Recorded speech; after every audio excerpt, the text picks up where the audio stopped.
it moving. Our third participant is Louis Brigoni from Wynwood Brewing Company. Louis, where are you? There he is. All right. Welcome.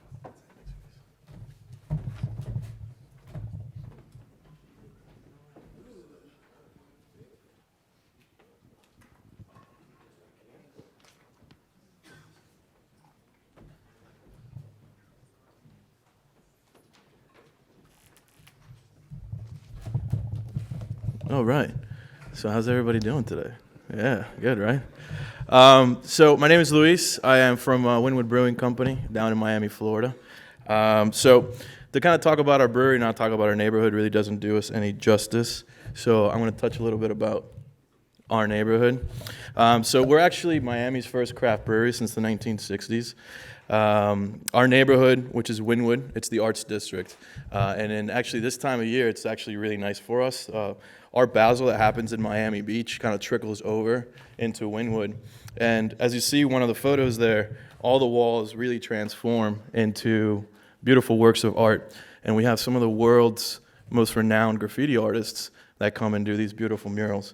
And a lot of what we do at Wynwood, the brewery, is we really try to take a lot of our neighborhood as an inspiration. So you'll see in the next slide, our tap handles are made of hand-turned by a local wood turner, and they look like spray paint cans. The Pops Porter, which I'll talk in a little bit, has to do a lot with my father. So we're a family-owned and operated brewery in a Puerto Rican neighborhood. Wynwood was actually also, before it became a hip, cool place, was actually a Puerto Rican barrio. We're a family from Puerto Rico, so it kind of felt like home when we first came into Wynwood.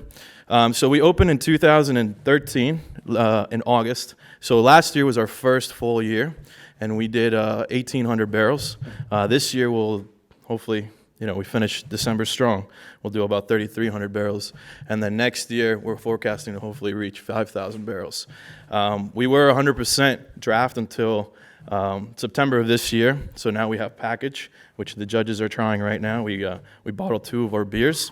Now, one of the things that I try to do a lot is kind of incorporate a lot of local partnerships with our brewery. So we've done a lot of really cool stuff with Norwegian Cruise Lines, local also restaurant, mom and pop restaurant that's franchising now called Pincho Factory, and that's really helped our business a lot. We try to stay, 80% of our production stays within our county, so we really try not to send a lot of beer outside of our backyard. And 4 of our cores, so we do 4 cores. One of them is La Rubia, which is our American blonde ale. We kind of try to Miami is literally like 80-90% Hispanic. I would say Spanish is probably the first language in Miami. If anybody's ever been, I think you can relate.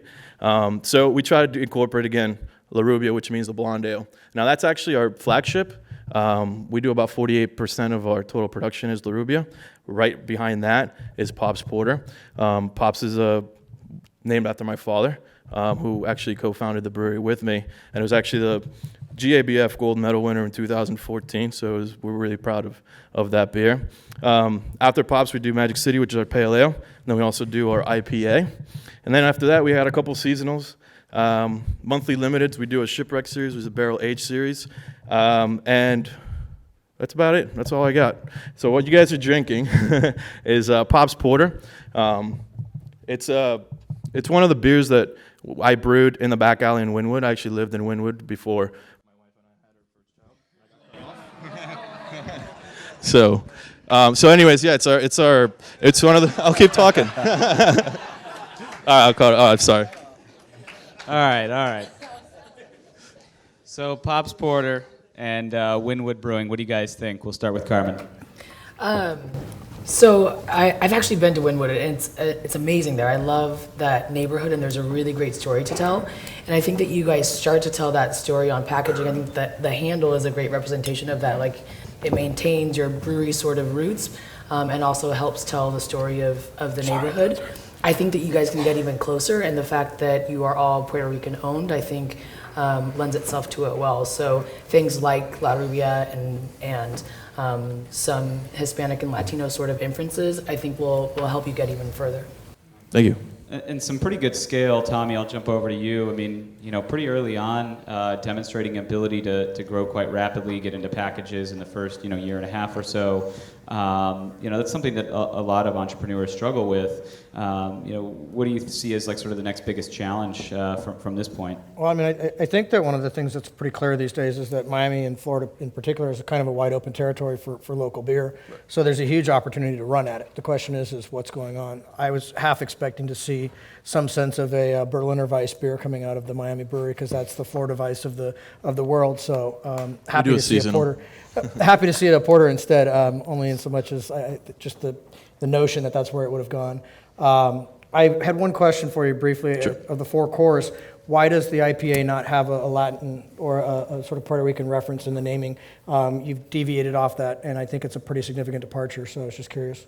I mean, we had originally a name, and we were kind of running into trademark issues, so we just named it Wynwood IPA. That's... I get it. Yeah.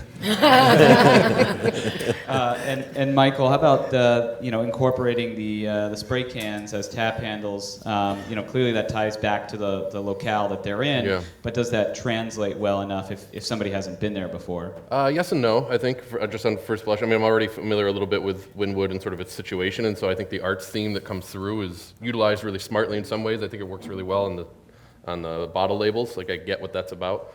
On the exterior package of the six-pack, a few of us were confused as to what that object was.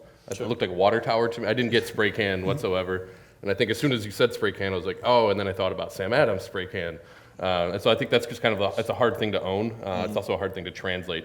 Not everybody's, I guess, that familiar with it. And I think looking like it's made out of wood abstracts you from that so far that you kind of don't know what it is. But I like the use of color in the way you're doing it on here. I think that literally pops. I think that's pretty cool looking. I think maybe the work of art in every glass thing. I think playing to that location is smart. I would just be aware of laying it on a little thick and making it seem like that's all you're about, because at some point your brand is going to transcend that area, and you need to be able to live outside of it, and that's going to be hard. Awesome. All right, we're just over time. Thank you, Luis.